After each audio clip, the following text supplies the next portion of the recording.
Welcome everybody to the inaugural, let's call it the inaugural, that's fancier, episode of what for now will be Tenno Talks here on youtube.com/cooperatives. And if you want early access to these videos, of course, you can find them at patreon.com/cooperatives. But this being the first episode, let me lay it out what we're doing today. Or I guess going forward, we will be interviewing players of Warframe partners that stream and create content for the game, as well as hopefully and potentially developers and community leaders for the game as well. But it'll be in a different style, as you could tell on screen. We'll be playing Monster Hunter today, and the intent here is to have sort of more of a conversation instead of this hard-pressed 90 minutes or, sort of interview. These are going to be more conversational, more relaxed, but our interviewee for the day is none other than Warframe partner Goguma Gaming, who streams on twitch.tv/Goguma Gaming. What's up, man? Introduce yourself. In the best way possible, I suppose. Hi. My name is Goguma, and I attempt to make people laugh on the internet. I think you do a pretty good job. I think you're one of the funniest, hey, thanks, buddy. Yeah, like in a non-canned way. Like I think I usually have a pretty good time in your one of the few channels, and that's not a knock on anyone. So you watch channels to chill, you watch channels to do this. I usually while I'm at work, I fucking bust a rib laughing at whatever's going on. So I think you do a damn good job. I try to keep it silly. I mean, yeah, I don't know. It's just a lot of people have a lot of different reasons for streaming, and I guess it just kind of fell on me to have more of a... I've always been kind of a trying to get people to laugh, saying silly jokes, very observant kind of person, so... Right.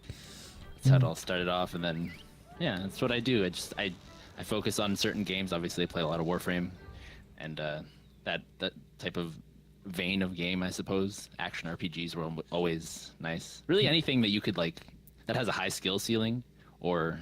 a lot to learn. Yeah, that's the. I was going to say, because Monster Hunter sort of falls into your jam of let's fight this thing 100 times to get just the right material. Oh, okay, we got the material, and the next thing. So there's a lot of parallels there. Maybe not in gameplay necessarily, but just the sort of the grindy aspect where you really just throw yourself at it for hours. Yeah, exactly. Yeah. So. Yeah, I guess the first question of I guess the interview. I don't know. It's weird to call it an interview. It doesn't really feel like an interview. It's no, I feel you. But so regarding just Twitch, let's start there. I guess your Twitch, one might call it a career. When did that when did you stumble on Twitch, and when did you I guess why? Why? Why? You know what? That's a good question. I'm trying to think of what got me on it. You know what I think it was? So I was on Twitch pretty much when Twitch started. That was my first viewing experience of Twitch. Right at the butt end of when it was Justin TV, and they were like, "Hey, here's all our games are going here now, and we're gonna leave the live streaming to Justin TV," and that eventually shut down.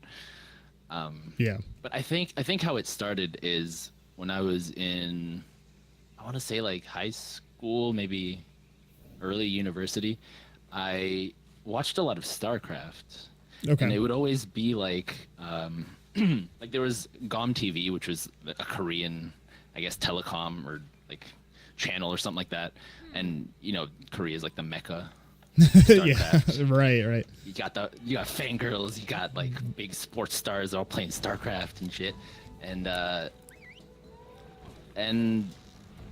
I just it was weird because there was no one place, especially considering it was in Korean.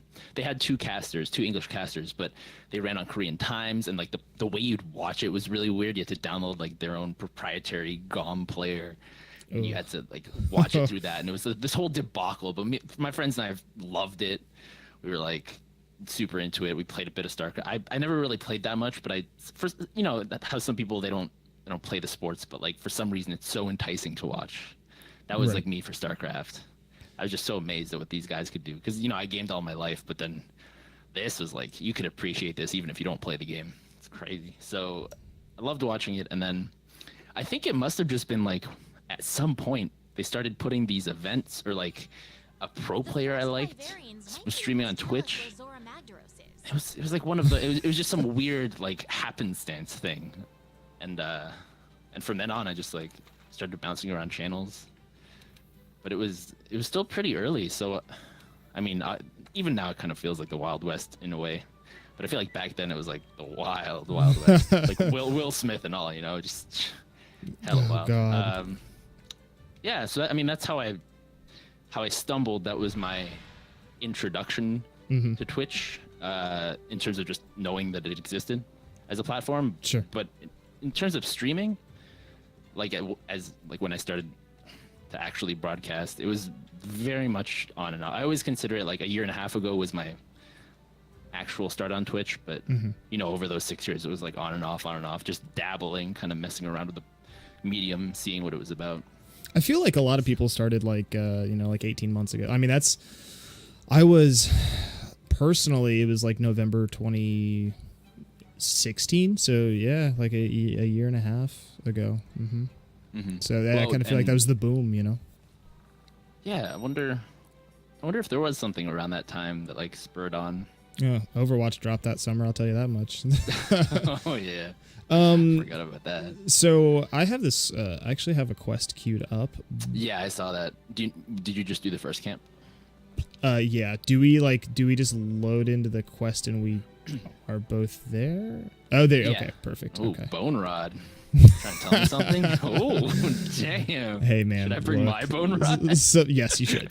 Yeah, because these monsters about to get it, you know? God damn it. Wait, before we continue, do you want to keep swearing to a minimum? I guess we've gone over this before. It's really not that big a deal. I think if it's like it's gratuitous to be gratuitous, but I say like shit and fucking, but it's like casual. Yeah, that's fine. I can not if you prefer not. It's all good. Yeah, it's okay. Like we should be fine. Yeah, I mean we don't have to. We don't have to like be because if I'm like, hey guys, go check out my Twitch channel, and then I'm like, yo, so the other day I was fucking walking down the road like on my Twitch stream, you know, like you want to keep it more in line with right, how like you normally be, right? Yeah, you know, and plus like these are supposed to be pretty much like, you know, tell us about you and stuff. It's like, but also don't be you. So yeah, you know, so also you want to keep it more comfortable, like kind of get the raw. Be real. Well, speaking of bones. Speaking of bone rods, we're keeping it raw. Yeah. So, but yeah. I mean, it was interesting to see. It was weird how you and I actually got to know each other because, you were a smaller wave of partners that came in, but you came in like 2 months after I did, and I was still like at that point like nobody knew who I was as far as like a Warframe partner. So were you already? I thought we were at the same time. Maybe so you got the previous wave. So I was I got partnered, I think, in like November-ish, because it was like right after. So I went to fun fact. Let me gush about myself on this interview. Go for it, dude. I want to know as much as you do. Damn. So I ended up I went to Tenno and I was like bright-eyed, like, oh, Warframe is so cool, and I'd been playing for like a month, you know. Like that was that was it. I hadn't really known much, and I had like a Necros Prime. But at TennoCon, you could like, or I'm sorry, at TwitchCon, you could like play the game and like boot into your save. And so I was okay, cool. Like, okay, I'll really play a little bit. And I was like, they were showing off the Plains of Eidolon, and I was like, I know I'm not supposed to be here yet. I'm way too tiny. But I was just like, I was in awe. You know, it was cool to see like the Warframe. Okay, well, this boy, he's just here. He's in there. Oh shit, he is. I wasn't even looking. I'm just spamming the point command. Yeah, ironically. So, but yeah, it was really, really interesting to see like all the partners there playing and like having their faces on the screen, and I was like, I want to be that guy someday.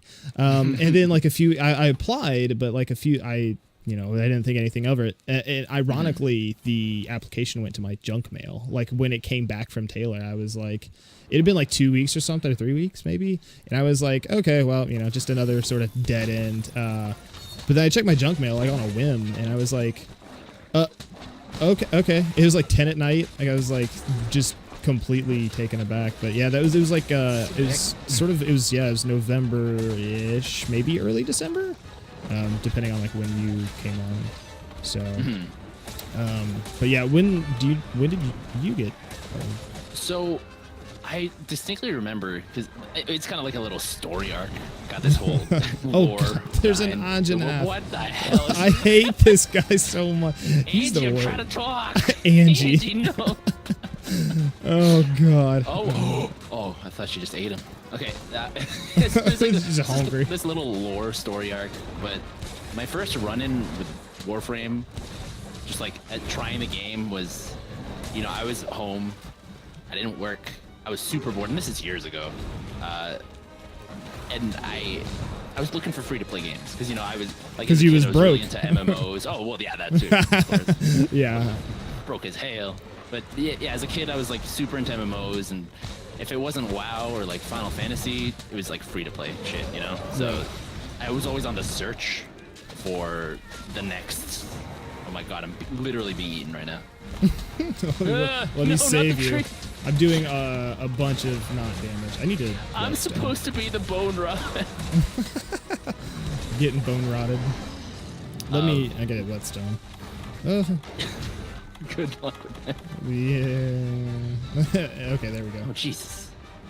So yeah, I was just like looking through and look through lists of top 10 best free MMOs, whatever, and like I happened upon Warframe, and I tried it, and I absolutely hated it, and I'm getting eaten again.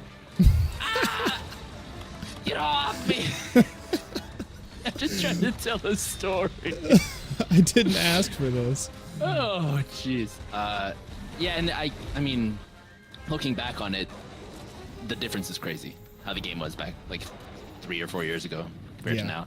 But yeah, I really didn't like the way it played. I didn't get it. I had no friends that played it, so I tried it for like a couple hours and just peace onto the next free whatever. Right.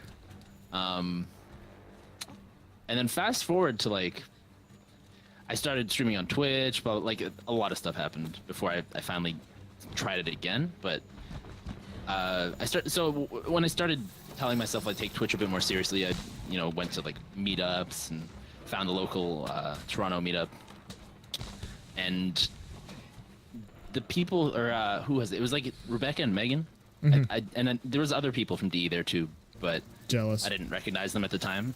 I'm sure Taylor was there, and Taylor, like, I still am not sure what Taylor looks like. I have a problem with like my memory. I have to really know a person to like recognize them in public. So I'm sure I'll be at TennoCon and Taylor will be like, hey, and I'll be like, who? Yeah, it's so different too. Like, I'm sure if I saw half the people I just knew online, like seeing someone like in front of a camera is completely different from, right? From seeing them like, with all the angles and their profiles and whatnot. All the angles. Like, oh, you uglier than I thought. That just, yeah. Yeah, but yeah. So I met them there, and I talked to Rebecca, and they were basically there to like promote Plains of Eidolon. Well, I mean, they were there for probably a lot of reasons. 'Cause it's close to, like, they're in London. Toronto's super close, right? Yeah, it's like an hour and a half or something. Yeah. So, but one of the big things around that time was like Plains was being prepared. It was like a crazy leap from what they're used to making with the game. Yeah. So obviously they were trying to spread the word about that. So she talked to me about that. And then from there on, I was like, damn, well, I mean, I didn't try it all these years, but they're explaining it to me, and it sounds like it'd be really fun to try it again. Because, I mean, obviously, I like Monster Hunter, and the way they were explaining it, I'm like, whoa, it's kind of like Monster Hunter-ish. Like, there's open fields, there's big dudes to kill. Some irony in there. Yeah, yeah, I know, right? Here we are. In Monster Hunter. Wait, I thought we were playing Warframe. I'll be sure to send up that email immediately. Hey, Guma's not actually sure what the fuck this game is. I thought it was a Monster Hunter partner. Yeah, so I made the connection there, and then from there on, that's when I started actually playing. I think that was like early last year, because the next time I had a run-in with DE people was at TwitchCon. Oh yeah, okay. So that was like a good 6 months after, 5 or 6 months. And so it was around then that I'd already been playing Warframe for a while. And I'm like, oh, they have this partner program. My numbers aren't quite there, but like it'd be cool to be part of this. And I feel like I could play this game for a really long time, right? Because I've already been playing for a bunch, and like no end of fun in sight. And so that's where this was leading up to the whole how I got into Warframe, right? Is that the original question? Yeah, something like that, somewhere around there. The war's too long and complicated. It's just like Warframes, ironically. Out here farming plastids and shit. Where's my hydro? Yeah, but because you were saying like when I got partner and when you got partner, and I had talked to them. I was talking to one of the DE people. I believe her name is Christine. She was part of the office in the States, so not the office here. But yeah. They have like other offices where they just handle different things. But oh shit, nice. So I was talking to her, and then I guess I made a good impression, and then they brought me back to like the partner area, and I'm like, oh, am I supposed to be here? Like, oh, be like, still my heart. Yeah, like, what is going on here? Be still my heart. Oh, it's too good. A big old sassafras. And there's like special water and. Yeah, there's like those little waters that look like those chubby pops from childhood. Do you remember those? Yes. Did you ever have those? Oh my god, so good.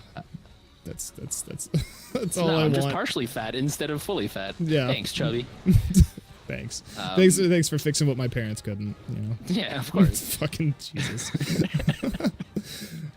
And yeah, I got brought back there, and I talked to Taylor and Drew, and then I don't know. It was a nice talk. Like it was, and this is around the time when I was just starting to learn to like socialize. Because no matter how I carry myself on stream, like I've never been super good just by virtue of lack of experience, like socializing, not even networking, but just like, you know, interacting with people in a way that seems genuine. Right. And, yeah. So this was like my first trial by fire kind of thing. Literally, yeah. Like no pun intended. We're literally getting burned right now. No, I am on fire as we speak. Yeah. Shit. I was rolling. Feels bad, man. Shot by. Oh my god. Yeah, but it was great, and we were just chatting about like Cosmos and random shows and stuff, and it was awesome. I love Cosmos. And then I just honestly, my only goal there was to just like chat with them and see the people behind the game. So not much really happened. Like I wasn't seeking out anything, right? It was just like a cool conversation. Yeah. But then I found out, I think through talking, Taylor just mentioned they have like the partner program, and I should look into it. And I'm like, yeah, I was looking into that, but applications were closed. I think before TwitchCon they closed them because they got like a huge influx of PoE was like 100 a week or something. Like, yeah. Oh Christ. The madness. I can't imagine what that was like for them. Just craziness. Yeah, and then after that, so I think I'm guessing that's when you got in, because I had to wait when I came back and wanted to apply. I had to wait for the applications to reopen. It's really weird. That must have been. Yeah, I don't know. I actually cannot remember when I submitted my application. Like, I don't really have in my head a very clear time frame. I think because when I did it, I was like, yeah, nothing's gonna happen. So yeah, I really am not sure. I'll actually have to look and pull the email that I got from Taylor, because fun fact, I don't delete emails. I am an OCD person. Like, my phone is like, you have 24,000 emails. Like, I know. Oh, jeez. I know. I don't even mark as read, because in the back of my head, this is an anxiety thing, where I'm like, what if I accidentally delete the fucking like something that I need to like refer back to in like a year?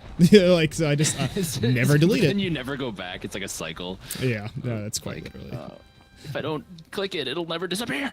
Yeah, but I think I got partnered. Yeah, like right. Can we not? Why are you so hard to kill? You're so stupid. What's a Neon Zen? Neon Zen? Wait, who? Oh, it's a person. That's not a thing. That's a person. Oh, this is public, by the way. Oh, okay. Yeah, we have an open. Somebody who like who? don't. I was like, you're like, I've never. What is this monster? Nani? No. So yeah, no. My story is really sort of similar to yours. Whereas like I didn't really enjoy Warframe at all. I played it on PlayStation first. I didn't have a PC that could run it even until like seriously like January this year.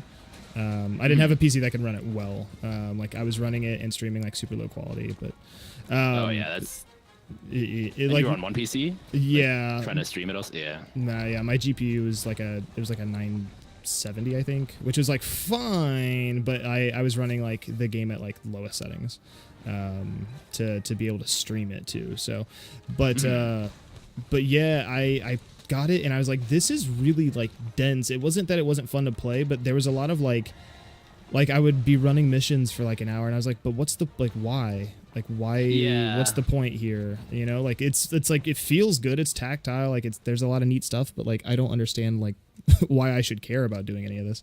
So I put it down and I never came back to it. And then once I sort of saw it at or before that, so like I don't know if you know who Daniel the Demon is. I've seen him a few times. Yeah, Twitch partner, Warframe partner. I loosely followed him and like would watch him time to time. And I know W Greats really well. Well, fairly well. I would say really well. We're not like chums, but we've talked a lot at like St. Louis meetups and stuff. But like I know he played it, and so when on Twitter, it was the summer PoE came out. I saw Daniel the Demon being like, "Yo, this is like huge for Warframe. Look at this like open world stuff." And I remember I went back and I found the tweet just to be sure I wasn't crazy and didn't just think this. But I tweeted him and was like, "Yo, this might be the thing that gets me back into Warframe to like try it again."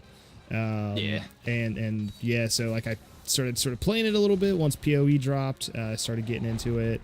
And then kind of the rest was history. So yeah, so that's kind of around the same time as me that you I think got back into it. Yeah, I think we got into it at the same time. I just threw my application in like subpar, just a little quicker than you were like allowed to, I guess.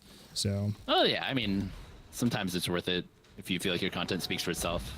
Yeah, I that was kind of around the time where I was like, I'm just gonna start like taking matters into my own hands with life and like I didn't really think anything was gonna happen, but yeah, that's kind of. Oh, I'm staggered. Cool, thanks. I'll hit you. I got you, Fred. Get out of the way.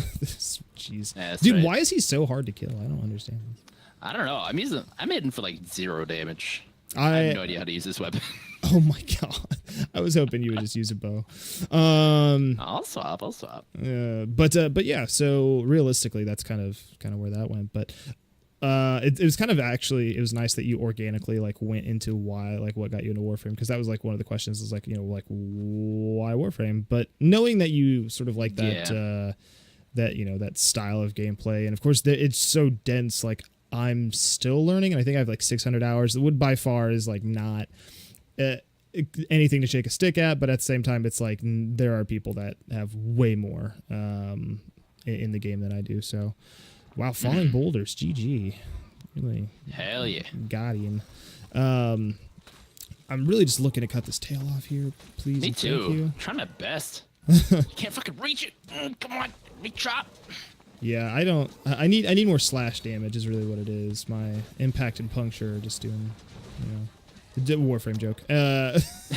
Hey, where are the slash procs? Oh no! Where's my 100 munitions? Oh yeah. I remember before they nerfed that. I put that onto my lens, and it was like the most broken shit ever. It's still, it's not broken, I would say, but it's still pretty fucking insane. Well, the change is live, right? Like the slash only multiplies slash damage instead of all damage now. I believe so. Yeah. Yeah. But yeah, so as far as like gaming is concerned, I guess like this is like the cliche question, but it's also like really worth asking. But like what's your first gaming thing, first game experience that you were like cognitive enough to, because there's everybody that's like, I had a Sega Genesis when I was, 2 years old. But like, what was the first game where you were like, this shit's cool, like gaming's cool? Yeah. Well, I grew up with, so I have like 2 cousins that are, excuse me. Sir. This has just been like, I want to interrupt your story. I had 2 cousins that were older than me by a good, like, one of them was like 5 or 6 years. Yeah, they were like way older when I was in elementary school. They were just like finishing high school. Yeah. And I'd come to Canada, or I guess you could say like a refugee. because I was from former Yugoslavia and they had war and shit, so War got and that H out of there. War never changes. Yeah. And all that nonsense. Yeah, we got out of there and like we had family here, so we moved to Canada, and I was like 6 at the time. So we basically got here with nothing. But since they'd been around for a while, they had NES, Nintendo Entertainment System, and that was my Nintendo. Look at that Nintendo. Yeah, like that was my first experience with it, and I don't know how they got it. I don't know their story. They weren't big into games, but I think the Nintendo was just such a big thing that everybody wanted to try it. Yeah. And even being a gamer back then was like, it wasn't nearly as widespread as it is now. You know, it was pretty niche. Yeah, it was. Gamers were nerds. Right. I was gonna say the appeal wasn't like really there. Oh, woof! Look at that. Hey, look at that guy. Yeah. Okay, I'm gonna carve this up here. Damn, man. Poor guy. But yeah, I think it didn't have mass appeal because it like hadn't proven itself, and it was like it was luxury. You know, it was like, you know, who's gonna go out and buy this thing? It was the same as kind of like computers in that way. The prices were insane. I looked back at like adjusted for inflation prices of those. Gross. Man. Yeah, nobody needs that problem. So I guess sorry. Well, yeah, just like you want to continue from there. Or? Yeah, well, so you know, you had a sort of. Ironically, I didn't have any. Like, I never played the NES. I've never played one to this day.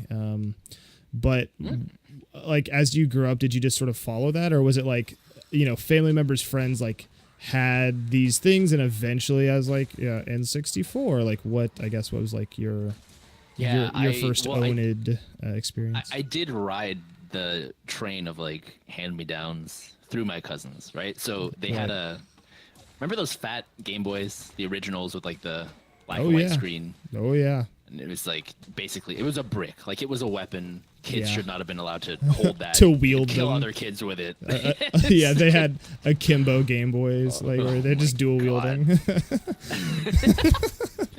Hey man, serious business. See you on the playground.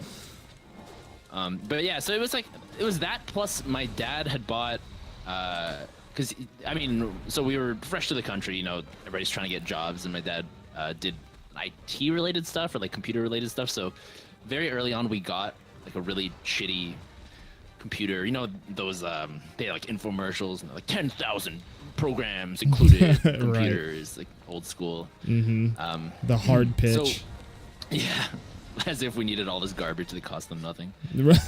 You're a kid, you're like, math blasters 1 through 20. Yes, Dad. I love it. Dad, I want the math blasters, Dad. So we ended up getting that, and so it was kind of like a mix. I was always like console and PC at the same time kind of kid. Right. So I guess I got like the breadth of experience. Fucking Reader Rabbit. Oof. Oh, there was so many like Math Circus in school too. Man, I went through elementary school in like the glory days of of like gaming in schools. I remember going to the library and they had just like Math Circus and Math Blaster. Basically just lots of math stuff now that I think about it. Everything was math based. But so yeah, it was that, and it was like I had these old like the Nintendo and the Game Boy, and then there was also games that like PC games you had to launch off discs on DOS, which I didn't know how to do as a kid, so I'd always have to ask someone to do it for me. So it was very cool because it was like almost something so difficult to obtain for me that I guess maybe it made me appreciate it more than I would have if it were, you know, easier. Kind of like it is now, sort of, in a weird way. Yeah, because I need someone to always help me, but at the same time, like, so many opportunities to kind of observe and learn. And I've always been a very analytical kid, and I've always been curious as to like what spurred that on, you know. And I think gaming's like a big part of that, and the way I think now, and my curiosity for learning, I guess. Yeah. But yeah, so I did that, and then I got the Game Boy hand-me-down from my cousins, and then, you know, I went and hung out with friends. Oh, let me smack you! Yeah. And then, you know, like I said, I never really owned stuff for a very long time, so that, you know, like I would move, and I moved a lot as a kid too. We moved from like place to place every couple of years, so I I would meet new friends. To this day, I don't understand how, by the way. I don't know how I made so many friends as a kid. Like, these were just random kids in the neighborhood. I must have been a charming mastermind as a child or some shit. Just debonair. Heaven knows. Walk around with that bone rod just charming bitches. That's like a suave 7-year-old. Yeah, right. Yeah, so then I went through like the motions of the Super Nintendo and the Sega and whatever, and I distinctly remember the first console I got was I saved up money from birthday presents over like an entire year. I just didn't spend it, and then Wow. I ended up finding like I think my goal was just to get whatever the fuck. Like I didn't care what I just wanted my own console. Right. I was like, you know what, this is it. I'm finally getting money, and I'm seeing the prices of consoles. So I went to this game store, and I saw that they had like a used Sega Saturn. And I was like, I don't know what this is, but I know what a Sega Genesis is. So this looks cool. I'm gonna get it. Sega's What's the CD, good. by the way? What's his? Yeah. What's his? I remember those. Oh, that's so weird to think about. Yeah. Wow. And so that was like my first self-bought console. And like, I mean, I didn't get gifts before then. We were poor as fuck. So it was just kind of like Moving from I paved another my country own may way. do that. Yeah. Yeah, The right. American dream, quite literally. Like, bought this myself. Much. Yeah. I mean, I worked so hard. I had to wait. That's about it. Just had to wait. Gift Hey, man. money. We can't seem to do that anymore these days. Yeah, I got to get like 7 loans on whatever's. Whatever's. You know what? I hear about that a lot, and people having problems with credit and stuff. And I think experiences like this when I was younger, like Molded kind of you. drilled that into me that Yeah. I don't have that kind of impulse, you know? Yeah. I struggle with impulse purchases sometimes, like a lot. Because I went the opposite direction where we didn't have a lot of money, but my parents never really instilled it into me to like that. Like sometimes not having money is completely okay. So when I was 17 and like was able to make money, I put myself in a rut. Let's put it that way. Yeah, it was bad. I went fast and loose, man. Oh yeah. But I feel that. so yeah, I remember my first gaming experience. My mother actually liked games to some extent. She used to play Street Fighter 2 Shit. a lot. Yeah, I don't know how, and I don't remember the first time they showed it to me, but I just remember them having a Sega Genesis, and like I remember being young enough to be like that kid that's like walking around with the controller that their brother had unplugged. Because they didn't want you to like here, trash you can play them. this. Right? Yeah, you You're could not be actually Tails. playing anything. Yeah, and you're like, I don't want to be fucking Tails anymore. Yeah. So Little did you know you're not being anything. you're Just lying to you. you're literally nothing. What was the harm? Tails is garbage anyway in that game, but I digress. Hey. Um, Tails was made for little brothers and sisters. quite. Yeah, I think there was like something really ingenious going on there. But so I remember that and Street Fighter. Sonic the Hedgehog 2 was I never played 1 until I was an adult, and it sucks, so that's okay. But yeah, that and Street Fighter. But then the first thing I ever purchased, like I remember, I think it was my birthday, and my parents, for whatever reason, were like, I think this is literally the only time in my life that like I got to just like have a shopping spree. It was insane.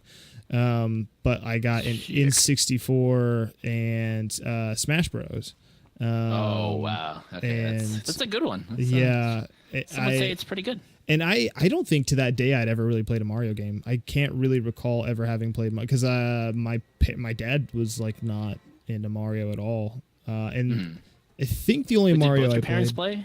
play, or you said your mom played Street Fighter? Yeah. So dad played. Sorry, A Link to the Past was like that was his jam. Okay. Yeah. So like there was a lot of like Zelda. It's primarily Zelda, and like while Street Fighter was dope, like my mom eventually just sort of fell off. I think she used to play with like her brother a lot, like when they were like So they must have played like old school stuff then, like Famicom or. Maybe. What were they like? I don't Neo, really. Not Neo Geo, like the. Well, maybe Neo Geos. Well, not Neo Geo. Television or whatever the hell those. Play on super my old- Jaguar. Jaguar 7 million. Like add more numbers, that makes it better for sure. Yeah. Oh God, man. I'm glad that we've moved away from doing that. Yeah. But yeah, I it was. digress. It was. I don't know. It was weird because like. from then on, it was Ocarina of Time, and it was Banjo-Kazooie, and it was Smash Bros. And that was kind of like it until I think at one point, hey, we finally did it. We got distracted. 4 hours later. Yeah. I remember like I don't know if they got rid of it or like what happened, but at some point there was like this stint of time where we didn't have anything, and then we suddenly had a PlayStation 1. And yeah, it was Spyro the Dragon. Was it like a gift, or was it? I don't know. I think honestly, you know how like there's like Rent-A-Center or whatever. Do like, you guys have those where you can like rent to own like stuff, but you pay like insane interest rates on it? You pay like you end up paying like double. Well, I remember for us, like Blockbuster was a place to rent consoles usually. That's true. Yeah, maybe that's what we did. It was something like that where I don't think we owned it, but at some like we had it, and it was weird. I was still really young, and I don't really remember that well. But yeah, it was Spyro, and I don't really remember what happened. I think we only had it for a period of time. Maybe he borrowed it from a friend, my older brother, but he played it a lot. I played Spyro on it, and that was it. Like we never played Crash or anything like that. And then like so all that stuff like helped, I guess, shape my gaming future, but like outside of that, like we didn't. Again, there was like a period of time where we didn't have anything. I don't know why. I think my parents ended up just like kept selling our shit. I don't know. I'm really not sure. And then yeah, like I remember the first game that I ever like got into when I think it was like 13 or 14. I don't know. My uncle, who had like, we had a PS2 at home, but my uncle, he just got a brand new PS2, and I guess they gave him Kingdom Hearts. They were like, here's promotion. You get Kingdom Hearts or whatever.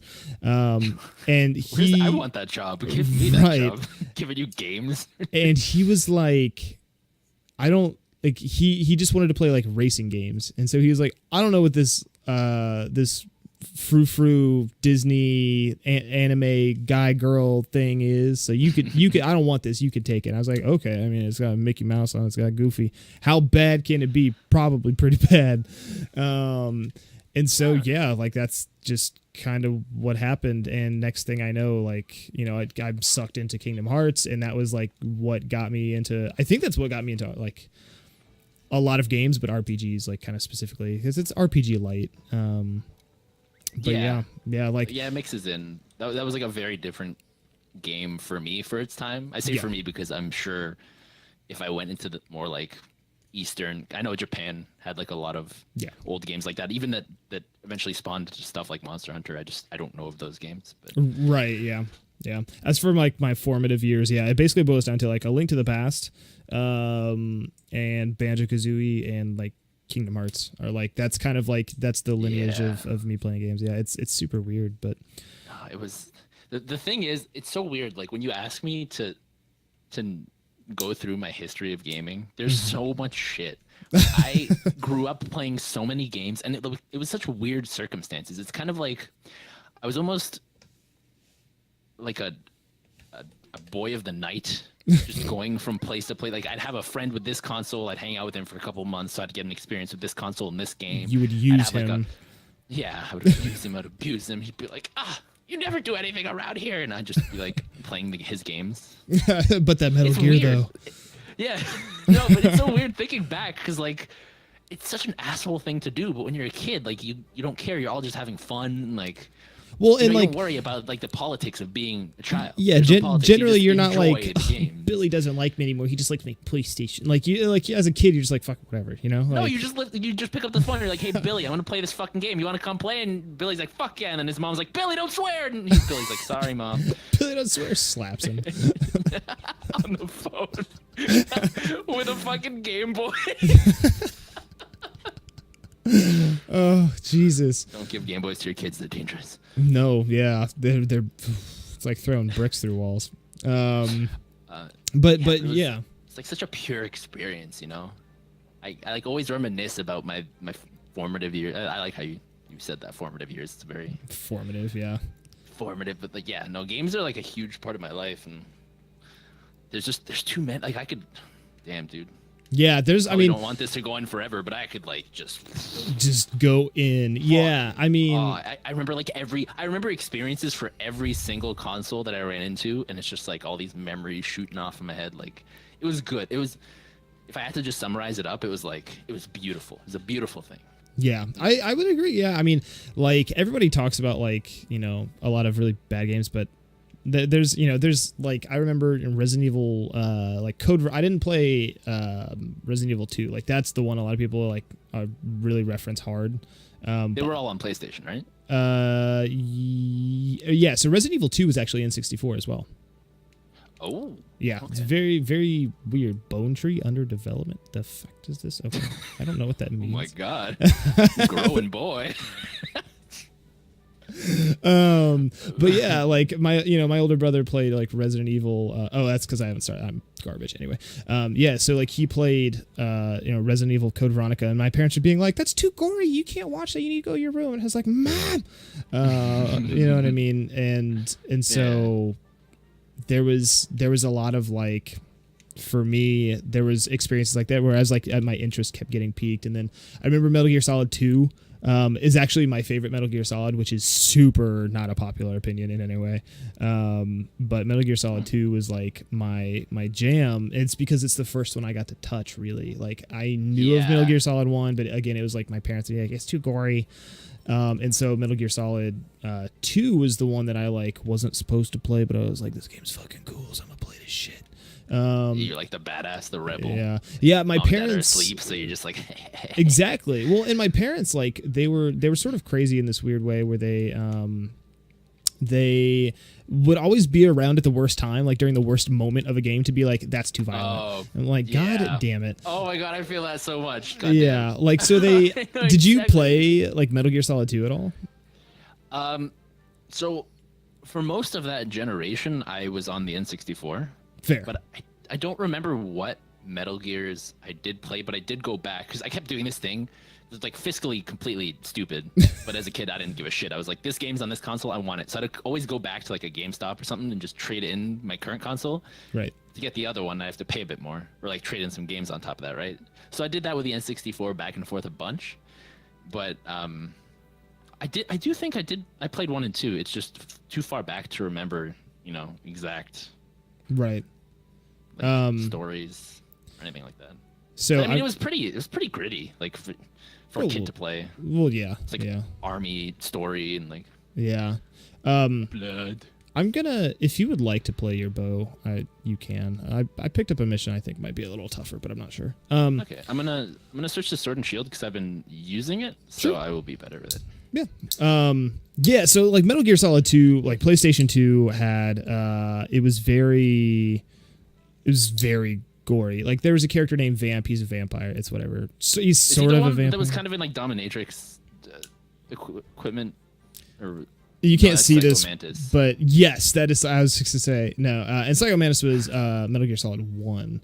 And so, but in 2, there's a scene where you're sort of walking in on this scene and you're seeing like this trail of bodies. Like this hallway is like literally just like the floor is blood. Well, no. Never mind. I'm getting those confused. So Metal Gear Solid 2, yeah, there's like you see like all this blood and gore, and this Vamp is like he's really, really fast, so he's just like tearing like these regular old military Joes apart. And my parents are like, nope, you can't play that. And I was like, fucking god, like the one fucking thing, So like they couldn't come in at any of the normal times, or you're just hiding. Where you're just right, where you're just like listening to Otacon talk about how he's like so scared he's peeing himself or whatever. And yeah. So Mom. I remember a lot of that stuff. And then, of course, like, who could forget, like, on PlayStation 1 or... do I need to, like, re-invite you or anything? No, sorry. I'm just swapping my No, you're good. I don't know how this works. But, yeah, like, I remember, like, Spider-Man in 64 or, like, on PlayStation 1, like, the Spider-Man game was, like... Oh, it was terribly good, but I remember that was, like, a game I played a lot. But, it was weird... to think like what sort of like I was playing Bayonetta 2 on the Switch today. And Bayonetta 2, I don't know if you've ever played Bayonetta at all. I haven't, but I've watched people. Okay. Yeah, very like Devil May Cry character action game. But I remember what my brother introduced me to Devil May Cry, and I was like, this shit's so cool. I can't tell Mom. and just being like, this is the stuff. So yeah, it's weird to think back at like what games you played back then and why, and sort of like maybe connecting the dots of like what, like, oh, that's kind of how I got here. So yeah, and almost without a doubt, if I went back and played any of those games now, I'd think they're absolutely awful. Oh, there's compared to what we have now. Oh, but for like sure. The fact that I can think back to the memories I had and it having such a big impact on me, I think this is why. I mean, I'm not one to have like an extremely polarized opinion on many things. Like I invite, getting my mind changed. I most enjoy it because I like it all goes back to I just like to learn, man. I don't. That's fair. That's a good mindset. Yeah. But that's why whenever people are like, oh, like you said earlier, Metal Gear Solid 2. Oh, that game fucking sucks or whatever. Like, if I played that game when I was a kid and I have a memory that I enjoyed and I feel like I had a good experience, I couldn't really care less if it's like a terrible game or not. Disliked, because the effect it had on me was better than if it was objectively good or bad as a game. Like, again, like I said, if I went back now and played that same game that I liked, maybe it'll be shit, but I don't. Depending on the games, like that might not necessarily be the point of gaming for some people. Right. Yeah. Depends so much from person to person. So not I'm joining in right now, sorry. Okay, no, you're good. So like regarding, I guess like Warframe and whatnot, just like sort of keep tying things back sporadically. What was the first game? Would you say it was Monster Hunter was like the first game that was like sort of loot driven, grindy, that like sort of maybe set you on the path to eventually, once Warframe built itself? Really? That's got to be Diablo, yeah. Diablo 1? Yeah, Diablo 2. So I played one. The good one. Well, yeah. Well, after several issues, yeah. Yeah, well, with Diablo 2, I got in for Lords of Destruction, so I'm guessing that's when they fixed up. I don't know. I didn't play. I don't like Diablo. I'm gonna. There's the comment section might blow up if anyone watches this, so that might not be good. But I don't really like. He Diablo. plays Warframe, but he doesn't like Diablo. No, fair enough. I mean, yeah, sure, but whatever. They are different. Like that, they're fundamentally different in the way they play. It's just like the loot system, I guess, is kind of for sure. Yeah, like being sure you have like the best gear and stats and like like the min max. Yeah, for those games it was I don't like games with like cooldown timers where you just press a button and then wait and then like press other buttons while you're waiting, like just to like have a bit like that's why I can't play MOBAs. I don't play like Diablo, like even Paragon, like even though it was like very behind the back in a different style of MOBA, as still like me waiting on cooldowns for timers and stuff, and I was like, oh, was Paragon the Cliffy B, like Overwatch-ish? That was Lawbreakers. Which one was Paragon? Was Epic Games did it. It was on PlayStation. It was a MOBA, but it was like over the shoulder third person MOBA. Okay, yeah, kind of. It was. There's one big one on PC too. I think I know what you mean. They recently shut that down, didn't they? Yep. Yeah. I think Fortnite became like really popular, and they're like, well, we should just let this die. I don't know. But yeah. So yeah, I never played Diablo. I didn't have a PC, like I said, at all, really, for a lot of my years. Yeah. So it was like Xbox 360 was like the first console experience I had since like the N64 and PS2. So, so with Warframe, you said you've played, 200 hours ish. Is there a way to see in game? I think only Steam. There's an in-game way to see Steam. Right. But the in-game way, if I'm not mistaken, actually doesn't track any time that you're in Orbiter. Okay. Yeah, whereas like Steam gives you hours like the game has been active or on or whatever. So I believe anyway. I could be wrong there. Yeah, so I think I'm like approaching 300. Okay. So I've played a good chunk. Good. Yeah. But I mean, there's always the people that are like, I got this when I was like a newer partner. Was like, oh, but like you don't have all this stuff. How are you a partner? That's like my favorite comment. Well, it's like only 300 hours. How are you a partner? Like there's always that like, like, well, I don't need to explain this to you, but you know what I mean? Yeah, no, I'm sure we can share that sentiment with people like watching. Yeah. Oh, yeah. But well, and to be fair, it is like a super old game, so. Yeah, I mean, like over 5 years, like, you know, there are people, like I said, like 2,000, 3,000, 4,000 hours. Yeah. Like, oh, okay. That just comes down to like there's gonna be those kinds of people in every game. It just the longer a game is around, more chance, I guess. Yeah. Well, yeah, of course. I don't know how to use this weapon I'm using, by the way. So, cheers. Just smack. Yeah, as I say, it do damage. So, and I turn colors when I use it, so that's cool. But yeah, I always think Warframe is like this really interesting game that, and Steve, I don't know if you watched the Warframe documentary by No Clip. No, I have it open on my tabs at work, and I've had it open for the entire week, and I still haven't gotten to it. Oh, no, I don't want this. I don't want this problem. The Jiro. Hey, Hidalgo. Yeah, he's the one I just defeated in the story.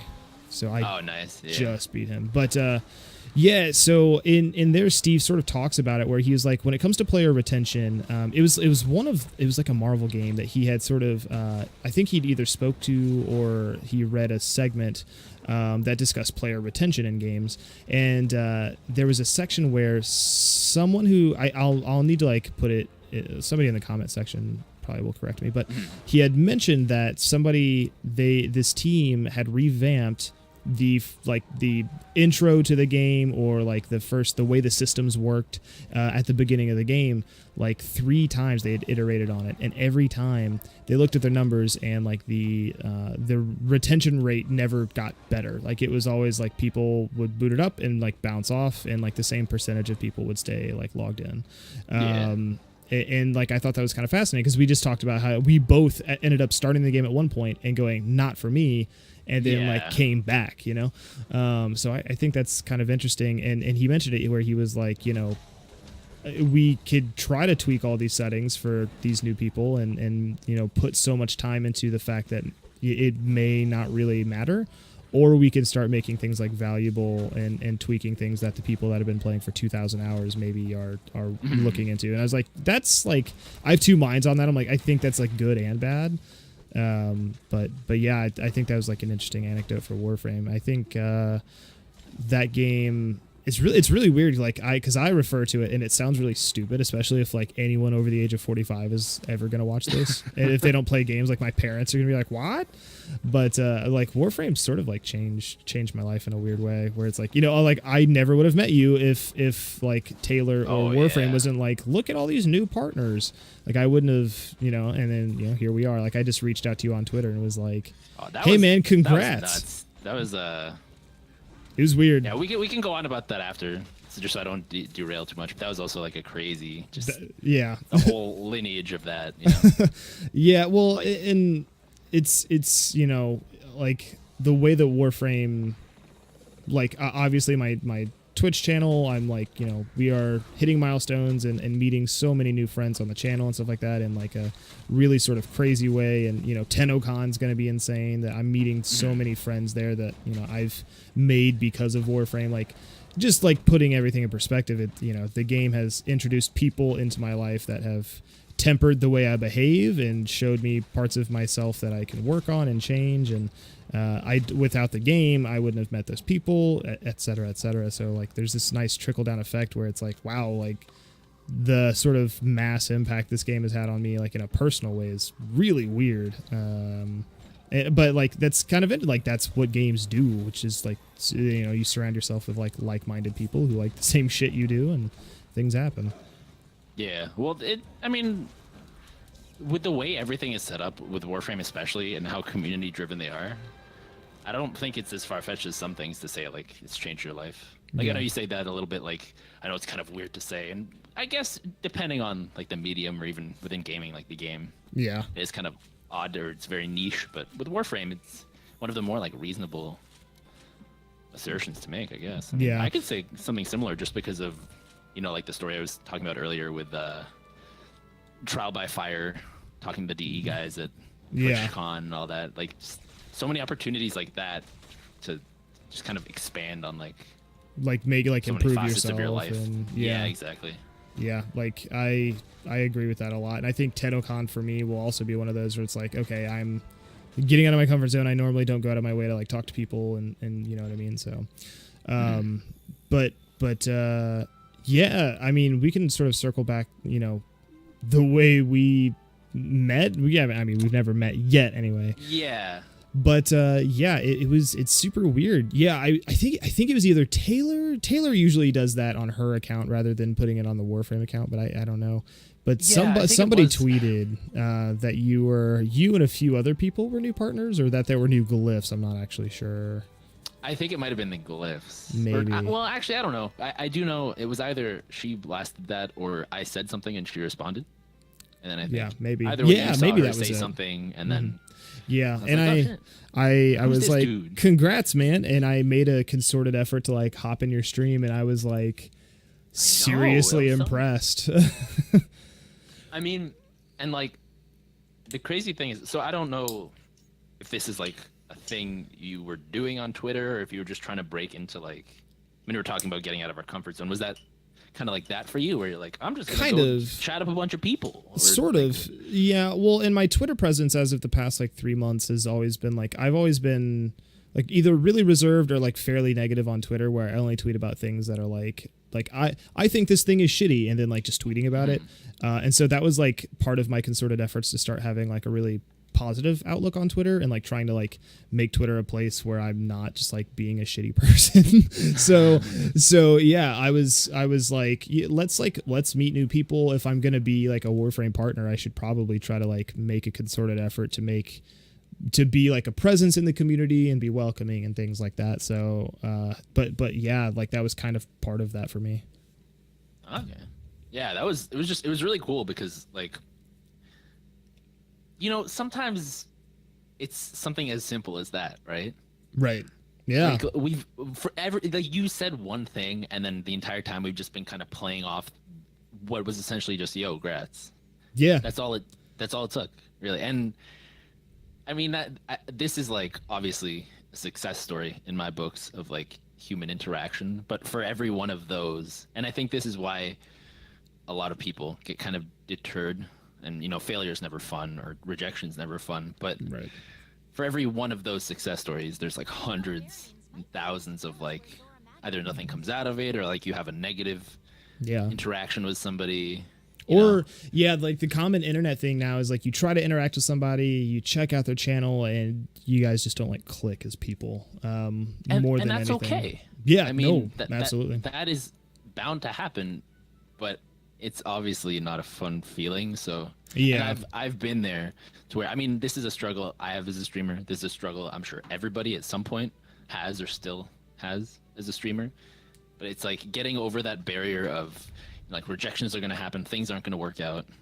It's all just one big learning experience. But this is kind of, I mean, it all kind of mirrors that whole notion, right? Right. Yeah. Yeah. I was just gonna say there. I mean, and I try to do that still, where I try to like reach out to people and be like, hey, you know, congrats, or, you know, I give advice, and I try to pop in streams, and yeah, it happens more often than not where it's like, I like you as a person, like but like your stream or whatever, you know, like either we don't jive super well, or like there's no matter who you are, there are people you prefer to watch, and there are friends that you've made on Twitch that you don't always feel like watching, or, you know, it's just like a sort of a weird fact of life. It's not like, you know, it's like I have a few friends that I really enjoy, and some days I just like their stream, the vibe of their stream isn't like for me that day or whatever. Yeah, and that's I could definitely feel that. Yeah, and that's okay. But and so it's interesting that when we started, like when I popped in your stream, it was, you know, it felt good. Like it reminded me a lot of my own stream in a weird way, so I felt like super comfortable. I say that a lot too. When I mention you and we're about to raid, or I plug your stuff, I kind of say that a lot too. I'm like, it's a kind of a similar vibe. Right. Like we obviously have different, like slightly different styles of humor, like the way we like our commentary on things. Yeah, you're way funnier. It's slightly different, but like, oh, come on, get out of here. I mean, I was fishing for that, but like, I mean, No. But seriously, like I do see what you mean, and I kind of agree too. Like it's a similar vibe where it's like a laid back, like humorous commentary kind of game in the background, and we're playing it, and I'd like to think we're decent at what we do playing wise, but it's not all about that. It's more about making people kind of. I can speak for myself. It's more about the like being entertainers than. Yeah. And for me, it's I want to make an environment where people are comfortable to be themselves rather than trying to be someone an online community thinks they should, or they think the online community wants them to be, you know? Yeah. So that's like the kind of. That makes sense. I try to go for, but yeah, but I mean, similar kind of thing. We both play Warframe. So obviously we're like the same person. Let's be real. Yeah, I mean, well, have you ever seen us in the same room? I mean, let's put it that way. Looks in the mirror. When was my hair pink? Oh my god. Yes, I have a funny Twitter story after this recording about that. But yeah, so I guess the other thing I have is like and this is like I'm gonna try to I'm gonna give you the 1-2 punch. What are, because as we're sorting, this is I think our last mission I think we have time for, rounding it out, what's your future for Twitch, because we've both discussed it where you're like, desk job isn't for me, and unironically I'm getting removed from that situation whether I like it or not, but what do you see in your future for or what would you like, I guess, because who knows what their future is actually going to be, but well, yeah, I mean, like what ends up happening is what ends up happening regardless of what we want or not, right? That sounds kind of, damn, it's like nihilistic, like life, whatever. War, it never changes. We'll go full circles. I mean, I'd be lying if I said I didn't want to succeed on Twitch. Obviously, like it's what I enjoy doing now. It's very much a labor of love for me. Like, I work full time. Right. I'm dating somebody right now. These are already 2 big time commitments. Literally, the rest of my free time goes to streaming, and I could safely say I wouldn't be doing it if I didn't enjoy the shit out of it. So, I mean, I see the thing with Twitch for me is that whole like entertainer vibe.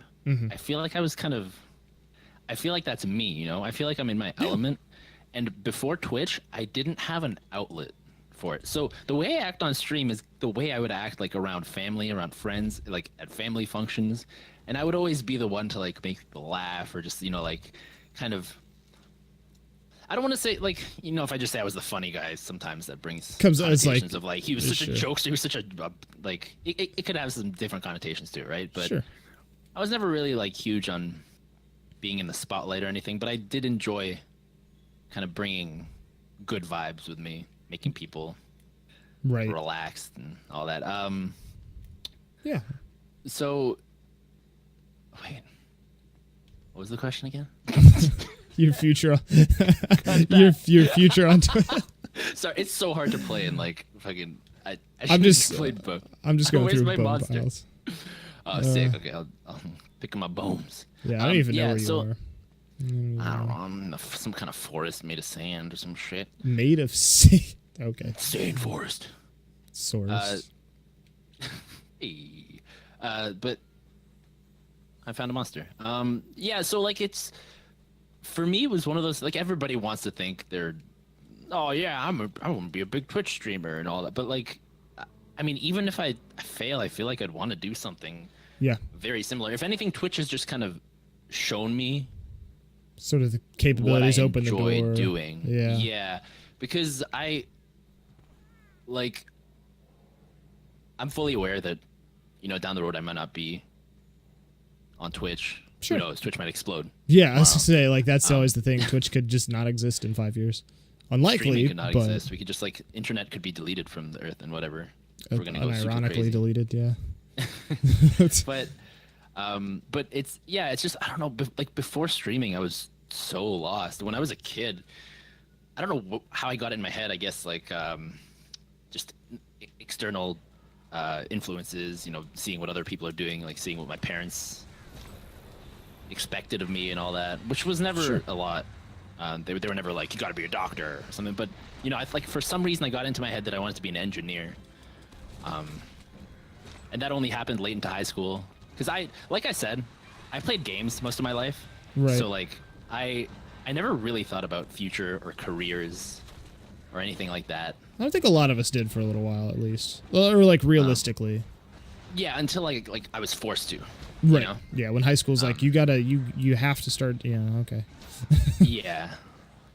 So in high school, I was like, yeah, I'll be an engineer. I like math. I like science. You know, shit's fun. I've always been very inquisitive with science. Yeah. And then right when I was about to finish, and you know, you had to go like university fairs and stuff to kind of get a scope on applications for different, or like colleges, universities, or whatever. So I went and I walked around, and I was like, I don't want to do any of this. This all sucks. I don't want to do anything. And at this point, I dabbled in little, like I tried doing my own graphic design because, you know, being part of game communities, like there's forums. Yeah. I made signatures in Photoshop at some point for Outwars and Maple Story and all this other shit. All super old games. I don't know if you recognize. Maple Story for sure. It's the OG. Yeah. So I don't know. I dabbled in a lot of little things like that. So I found this graphic arts program, or it was kind of graphic. It was like a mix of graphic arts and printing and business. It was kind of like the whole shebang. Yeah. And that's what I ended up going to. This was literally the first place that I found after, oh god, like in the university fair I went to. This was the first place where I was like, I could tolerate this for 4 years. So I just applied, and then I got in. It was a literal Hail Mary of like, I don't know what the fuck I want to do. Right. And then I did that for 4 years, and then I got a job in that industry. That's kind of what I'm doing now, and it's nice because design's pretty fun. But it's not necessarily the entertainment outlet that it seems that. No, it's not, and also it's not like even I'm not sick. Sick. I'm not like a graphic designer by any stretch, but it's like I like design, and I tell this story a lot on stream, but like kids. So my mom was classically trained in art. She was like, I don't know if it was impressionism, some form of art. She went to school for it. So kids got bedtime stories. I got bedtime drawings, and those are like the fondest memories of my mom when I was a kid. So I just have like a thing. I'd be like, Mom, I like biker mice from Mars, and she'd be like, okay, show me a picture, and then she'd draw me biker mice from Mars, and that sounds so cool. Fucking awesome. It was awesome. So A1. Even from a young age, I was like spoiled, very rooted in the creative aspect of spoiled as fuck. Biker mice all day. Let's go. And a lot of things like in the creativity, and I guess like the creativity and the entertainment part kind of overlaps in a way. Yeah. But yeah, it was just all these tiny little influences kind of. I even think to this day, sometimes I get super inquisitive and I'm like, damn, I can like remember all these things that if I connect to how I think now, every little part kind of combined to make me who I am. And, you know, like you can how put the I puzzle now. Together of like, what kind of got you. It's such an interesting thought, you know, it just is. Going through like your childhood, good and bad. Like it's like stretching out the shitty things. Yeah, it's like you stretch out the timeline and you put like pinpoints. Like this moment maybe like is a big, you know, there's like you have like here big I decided bold, this because of this happening and that kind of thing, right? And this, you know, this further, you know, yeah. I mean, for me, it was my journey to Twitch was very weird. It wasn't supposed to be like it wasn't really supposed to be a thing, but so like I went to I went to college. And I just went to like a community college for an associate's in graphic design because I was like I've always been graphically inclined. I always like art and drawing, and like I always did that, even though like my parents, they didn't like discourage it, but they weren't like into it themselves. So it was just. Do you remember like what started you on that? don't randomly know. drawing? Or? I think I just liked cartoons a lot as a kid, and so I like to draw like my favorite characters. And I think I remember drawing like so much Dragon Ball Z stuff as a kid, like terrible, but I was a kid. And then my dad for a while, like the only way my dad had an in for what I liked was like we used to make popsicle stick like houses. Like we would cut them and like glue them together and like paint them, and that was like the only creative sort of thing he ever really did with me necessarily. Just because like my dad is more of like a work with your hands kind of guy. But so I went for 2 years, but I went to a class for like 6 months, and I just kind of quickly realized, like, because I had taught myself via like YouTube tutorials like how to do all these Photoshop things, and like I had an eye for design, and I went in, and for like 6 months I was just like it sounds shitty, but I was just way ahead of the class. Like it wasn't really an introductory class, but I was just like, this is kind of just a waste of my time. Like, unfortunately there are so many jobs that are like, you must have prior experience or a degree. And it's like, I just don't know. Like at that point I was sort of seeing sort of the scope of like, I don't know if I want to spend a ton of money to like be told that I'm proficient when I kind of know I'm, and it's not like you could, you can always learn something, but I was like, I don't know how much is the money I'm paying worth the few takeaways I'm going to get. Yeah. Because I'm not being I've thought trained. a lot about that in that kind of field too. Because like art, I feel like just colleges and art don't really mesh as well. It's hard to teach art. Yeah. Like you can't, but if you don't have an eye for it, you're never really, I don't think you're ever really going to be necessarily there to be in like a professional, but I digress. I dropped out, and I paid off like the $1,500 or whatever I owed for that. So this was first year or first semester even? Yeah. Yeah. And I was kind of like, and done. And so at that point I moved to Costa Rica, and I had my fiance is Costa Rican, so she like had family there, so we just kind of took off and like, let's be adventurous because we're 19 and 20, and why not? So I for a while had been making YouTube videos. Like I in high school and outside of high school was a skateboarder, and so I made a ton of YouTube videos like just skating, and I sort of started falling into this entertainer personality that I really enjoyed, of being goofy and like having vlogs and stuff like that. Oh, is that what it just like general?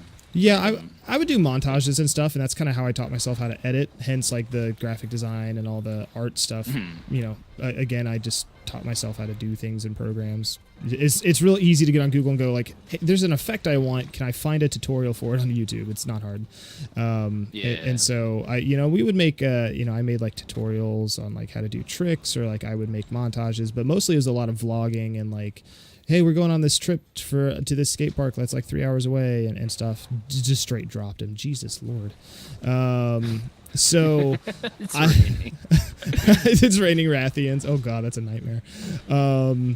But yeah, so at one point I moved to St. Louis, and just life, it's sort of gotten away where I just, we moved back from Costa Rica.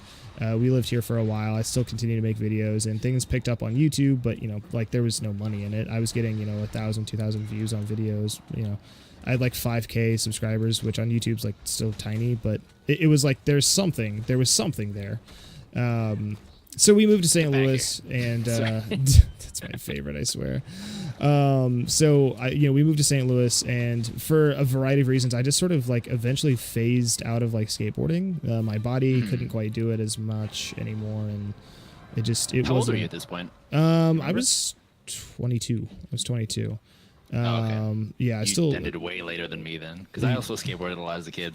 Yeah. Thanks to Tony Hawk, of course. That's what got me into it, of all things. Yeah. Oh, dude, Tony Hawk Pro Skater 2, like all the way. Yeah. Oh, yes, too. Yes, okay. That's my like the only first one. and most love. This guy's swimming right through this rock. Are you kidding me? This boy. But yeah, so I skated. Yeah, I skated.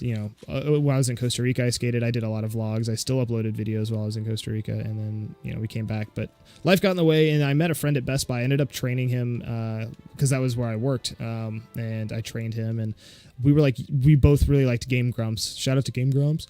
Game Grumps. So I really liked. We both did, and so we were like, do you just want to do like Let's Plays? So we just started doing Let's Plays, which look at us right beside each other. the same hairstyles. So we did Let's Plays and basically push come to shove is like our channel never grew because like the Let's Play community, like getting into that style of video is just so insanely. You have to do. Was this like during the boom too, where everybody was making? Kind of, yeah. I mean, Game Grumps had already hit, like they were still like on an uphill, so not that they're like dropping off, but they were climbing quick. Yeah. So we put about a year and a half into it, and just we only had like 500 subscribers on YouTube, and it was like, this is neat, but it's just, he was like, man, I'm gonna go back to school. Like I'm still gonna work my job, but I'm going back to school. I don't know, because we used to every morning we would spend 8 hours recording. Like we would record like a week and a half worth of content. We didn't upload a day. And we'd edit it throughout the week, and yeah, we were like hyper dedicated, but we could never just find the in, So he was like, I just don't think I could do it anymore. And at that point, I was like, well, damn, like where's that leave me? Like I don't see a life without content creation. Like it's weird because I've done YouTube videos for skateboarding for like 5 years. That's cool. I didn't know about that at all. I mean, I guess I wouldn't have known since we didn't really sit down and chat. Yeah. Now we can. Yeah. Oh, we gotta for sure. But yeah, so I was like, okay, well, I guess we're going to try this Twitch thing out, and, sort of here we are, it sort of, my daughter was born and I started streaming around the same time. So that's kind of where it's a weird story of like, I just have always, like the minute I started content creation, I tried other things, and this just felt like my home. And then we started our mental health stuff, and we sort of refined what I really wanted out of Twitch that way. So it got interesting. It got interesting quick. Let's put it that way. So yeah, that's like the great struggle is finding your value as a creator, Yeah, and like what you stand for. It always starts out as like oh, hey, I'm inspired by this. I think I could do it. Yeah.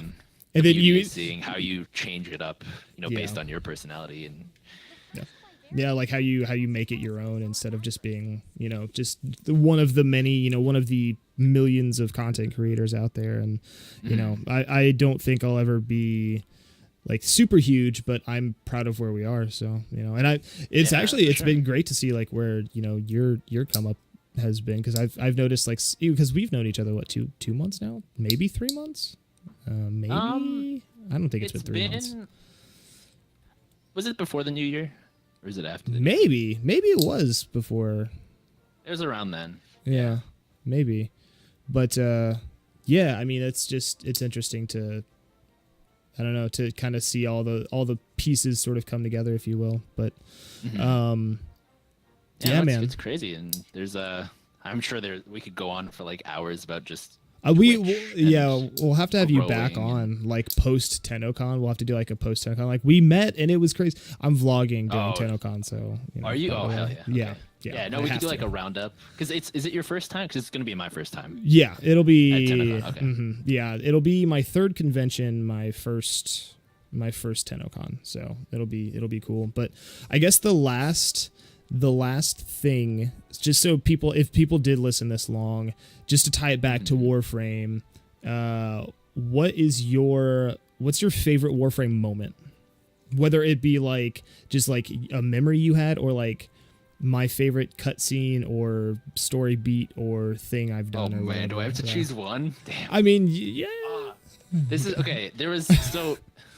I've always had, how there's certain concepts or like jokes or just things that like you can't help but laugh at every time, whether it's like an accent that always gets you or like I don't know, like a certain theme or topic. Yeah. For me, like ragdolling in games for some reason is just the funniest shit. Like this is some like primal, deep-seated, like I can't not laugh. It could be the worst thing ever, but if it's a ragdolling, like I might pop a giggle out real quick. Like I'll keep that in the back of my head. Even if I should, what, you gonna ragdoll yourself? Like, hey Guma, it's like, oh my god, are you okay? TennoCon 2018, we're getting out there, we're getting crazy. The most hardcore vlogs. Ragdoll.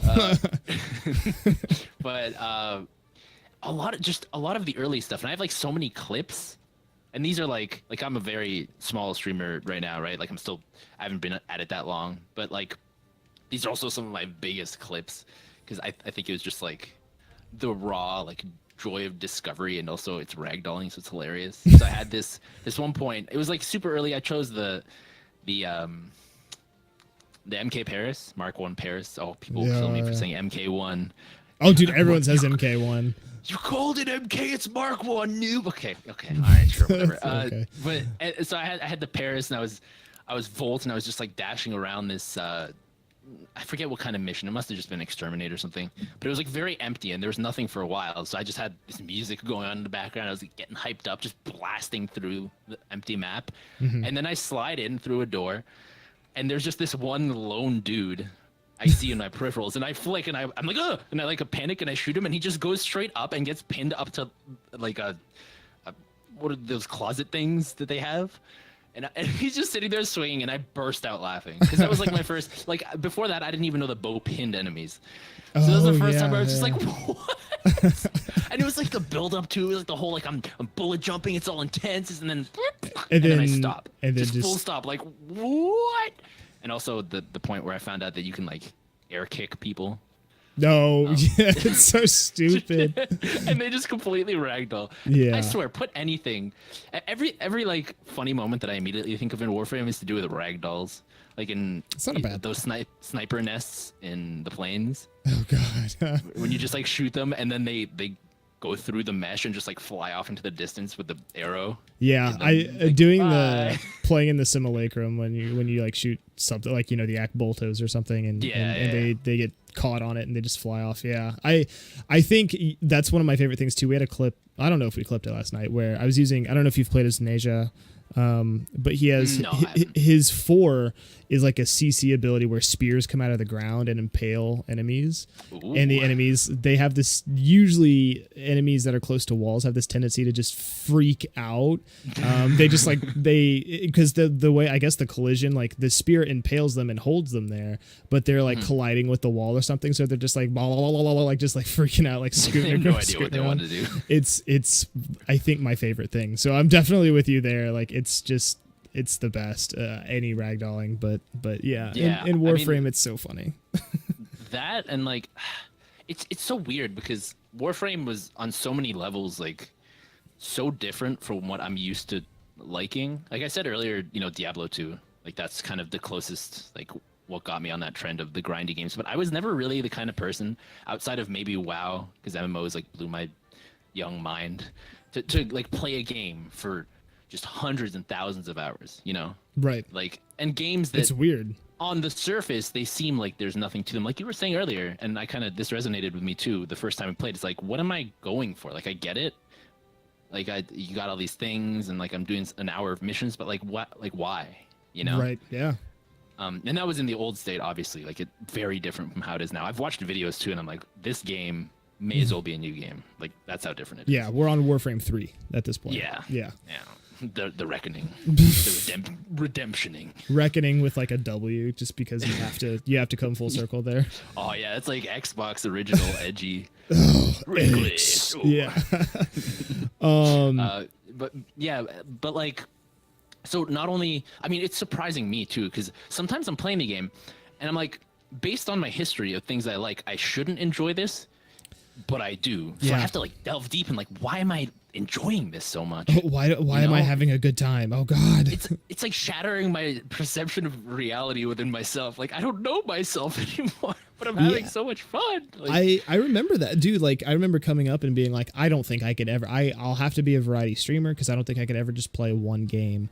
And I think we're going on like 3 months now. We've streamed with like the exception of like 5 days. And I think part of it is the community aspect of like, what do you guys need help with? Like, what do you want to do? Let's like run it. Cause it's at its core, like it is a game that feels great to play and like that's kind of all you need in a weird way. Well, that's what I was going to bring it back to. Exactly. Yeah. Yeah. It's, which again, it's not always been that way, you know, like pre-bullet jumps and stuff like that. So it's, you know, at its core, it feels good. And then the rest of it just is sort of like icing on the cake of like having stuff to do.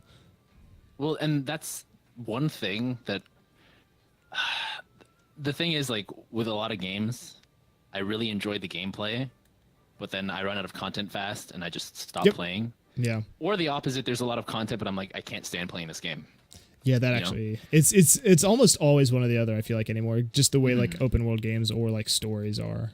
Yeah, and so for Warframe, like, at its core, the gameplay is so fun that I don't need anything other than, like, you know, this frame looks cool, I'm going to focus on this next, and you have to grind up the parts and all that stuff.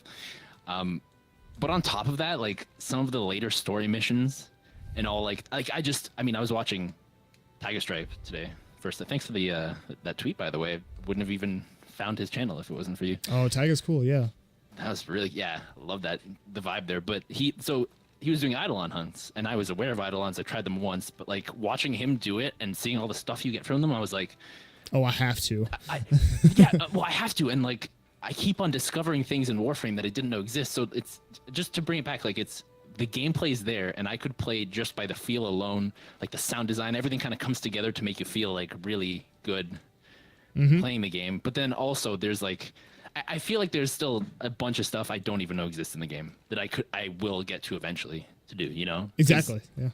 It's about, like, you can only play thousands of hours of a game if either the game has lots of things for you to do or you set your own goals. And I feel like with Warframe, it's kind of both.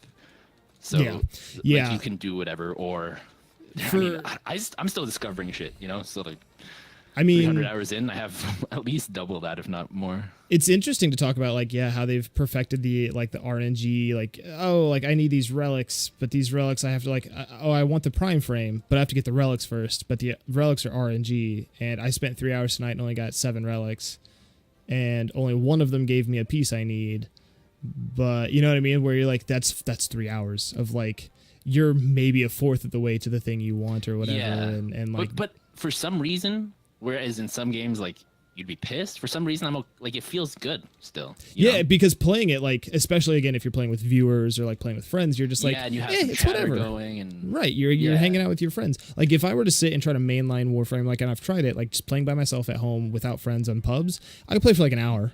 But I feel the exact same way. Yeah, and it's not because it's the game. It's like the game invites this sort of community, and you can see that with like the prime times and the dev streams. Like, you know, there are people that do play publics and they just grind and grind and grind, and that's, you know, that's not for me. There's a reason I don't play Warframe offline either, is like because I would get burnt out on the game playing it by myself, but playing it with people, like that's why I can do 12-hour streams of Warframe, because it's like I'm just playing with people. It feels good. Yeah, and you can tell by the way they have the community structure set up that they kind of realize it's an important part, because I can probably, well, I'm not going to say can guarantee, but I think it would have been a lot harder to get into if I didn't boot up the stream, put in first time playing, and have all these super awesome people come in and offer all this help, because of all the things it does great. It's no secret the new player experience isn't the best, obviously. Exactly. But it's like, how, I mean, realistically, it's such an information-rich game.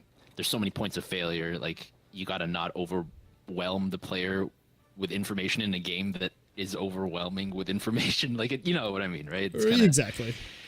But like, I was lucky enough to get that gap bridge, and obviously the game blew up, especially recently with the planes thing. So obviously, a lot of people are finding ways in, whether it be through streamers, through friends. And I think streaming is actually a really important aspect of that, right? Because if I were not a streamer, I think I could play the same way I do now if I just had a couple streamers I liked, because you'd just be on the other end, basically, right? You'd be in their chat, but you'd still be hanging out with them. The community aspect is there. So it's like a kind of give and take on both sides, which is awesome. Yeah, like it's different than YouTube, because like YouTube is like, it is certainly great, but it's not live. Like you're not getting that like feedback of like, you know, and that's why you see people like iFlynn. He does stream, he just doesn't stream that often, and he's, I mean, I don't know if you know of iFlynn. By name, yes. But Yeah. he's more of a YouTube Yeah, he's guy. him and Tactical Potato are they lead the charge in terms of like YouTube content. And I don't think either of them really stream super like often necessarily. So but yeah, I think that's interesting because YouTube is great, but it's the live interaction of like, hey, do you want to hop in? Yeah, I want to hop in. Like, can you help me run this mission? Sure. Like, done. I think that is like super important to talk about and to be aware of. So the community behind Warframe is what makes Warframe great. I think that's why I like the idea of these Tenno Talks, is to get to know the people that have helped to cultivate a great community. Because let's face it, like, you can stream Warframe, but like, are you like a cornerstone? Do people go to you for not just entertainment, but specifically because of like, for instance, I could have 100 people watching because I'm playing Warframe, or I could have 100 people watching that like are engaged and things like that, like, if that makes any sense. So I think it'll be interesting to like sort of talk to the people that have helped to cultivate the community, not just the people that play the game and have viewers, but the people who help bring others up and things like that, if that makes any sense. Yeah, for sure. And like, ever since I started playing Warframe and streaming, like, I go around. It's almost kind of like, oh, you see a Warframe partner. I'm a Warframe partner. Let's connect on this basis, and it's an easy, almost icebreaker. Yeah. I don't go in saying, hi, I'm a Warframe partner, but it's hey, can I have views? In the back of my hey, you want the glyph? I give glyph. You take glyph, eh? Exactly. But like, I guess it's almost it helps me overcome a mental block. So I go in, I'm like, hey, here's a dude that is partnered with Warframe. Let's see what they have. And I'm always surprised at how, even though the concept is similar, like people streaming, playing with viewers, they all bring something so different to the table. Like I was talking about Tiger Stripe earlier. He has such like a chill vibe. Yeah. It's I get at the core, like, I mean, yeah. He's doing what we do. He's playing, he's commentating, but it's just, everyone has like their own little, it's awesome. It's so awesome to see. Like, I'm not disappointed every time I go to a Warframe partner. And it's interesting, like all the different like time zones, like you'll see that like, you pass people from partner to partner, like I'm lucky enough to stream at 11 where there's really nobody streaming or anything, so a lot of people finishing, so you get them sweet hosts. It's out of necessity, I promise. I got you. But yeah, like I'll be in somebody's stream, I'll be in your stream, I'll be in like Sherpa Rage's stream or whatever, and I see people that were in their stream and mine, and like, again, it's just the community is so grassroots about like, they in a weird way, we pass viewers around to each other. Like, hey, you like me, let me introduce you to my other friend who also plays the game that you're watching. And like, it is interesting because you don't see that in like, whether it's a shooter like Overwatch, or I don't know if that happens in like other like Monster Hunter World's Queue isn't like that, you know what I mean? I don't think you have streamers, and it's a different kind of game, but it is, these team oriented experiences that you don't really see it in. And again, I think the community takes lead from like the way that the devs are like, hey, I'm a dev, I'm talking to you, albeit I can't talk to you personally. We are transparent in what we're doing, and we're trying to be always talking to you guys in the forums or on Twitter, and like, you don't see Capcom being like, hey guys, so what do you think? Let's, what can we change? Like, so I think that like the precedent is set by the developers and the community leaders, and it's, I don't know. Yeah. Warframe, I think, has a healthy life ahead of it. And I think it's really cool to be part of that. I don't think I'm going anywhere. Not that I know of. It is. It's always, I mean, I don't know,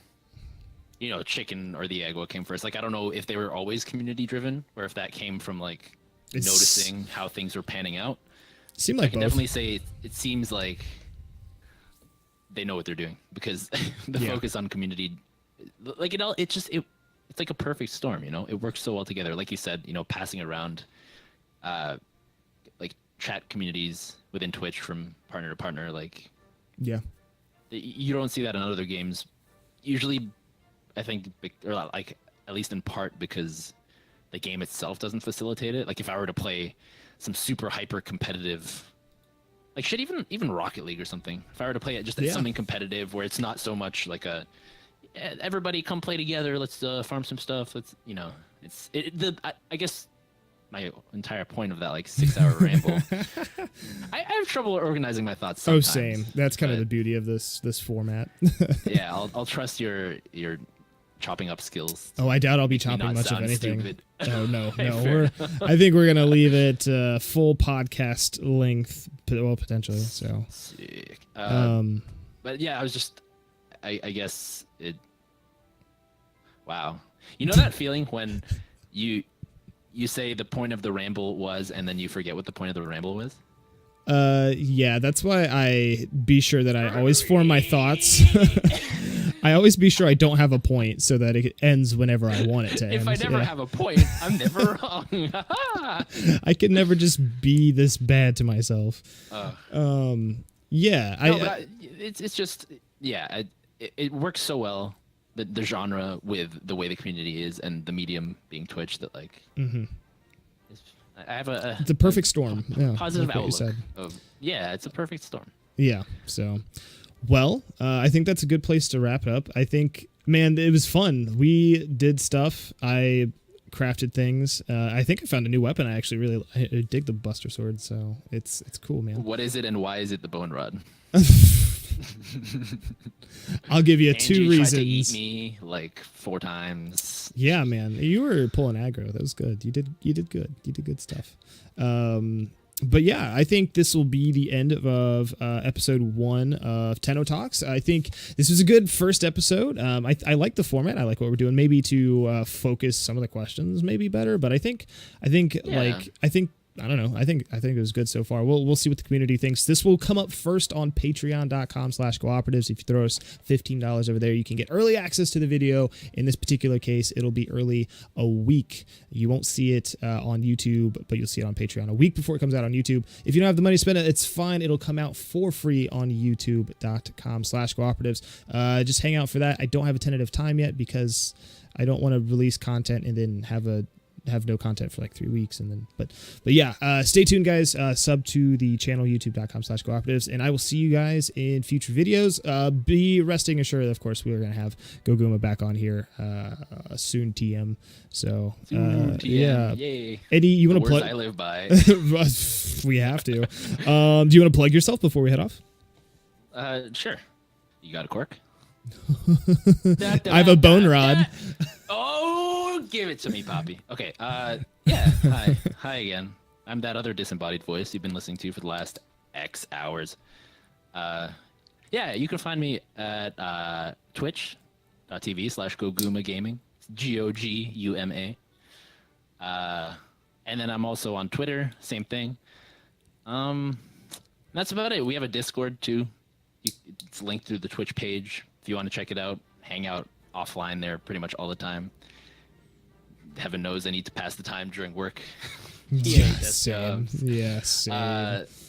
and that's about it. My schedule's up there. I usually stream in the evenings, 4 times a week minimum, and then I fill in the schedule whenever I have free time, honestly.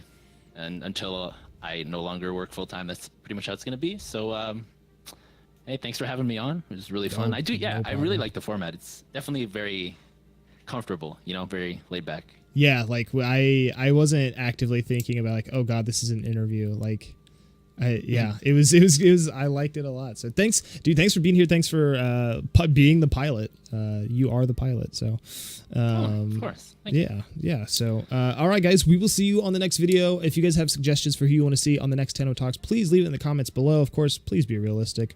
I'm not gonna have Steve Sinclair on here for at least 5 more years. So, otherwise, I will see you guys. Our second guest is Steve Sinclair. You're like, oh shit, that happened. Let's hang it up. We're done. All right, guys. We will see you later. Bye.